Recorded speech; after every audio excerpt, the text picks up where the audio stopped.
VPN ব্যবহারের ঝুঁকি।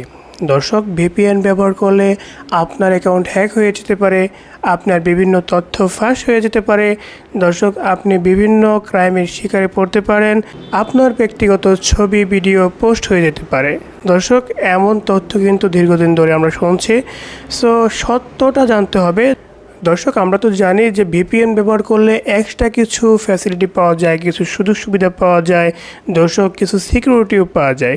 দর্শক, ভিপিএন কিভাবে কাজ করে? ভিপিএনটা মূলত অন্য দেশের লোকেশনটা আপনার অ্যাকাউন্টের সাথে অ্যাড করে দেয়। মূলত আপনি বাংলাদেশে বসে একটা ওয়েবসাইট ভিজিট করে যাচ্ছেন, সেই ওয়েবসাইটটা আপনার লক করে দেওয়া হয়েছে, সেইখানে আপনি ঢুকতে পারছেন না। এখন ভিপিএন যে কাজটা করবে, যেই দেশে এই অ্যাপসে ঢোকার ক্ষেত্রে ওই দেশের কোনো বাধ্যবাধকতা নেই, সেই সকল দেশের লোকেশনটাকে আপনাকে কিন্তু ব্যবহার করতে দেবে ভিপিএন। এতে করে কী হবে?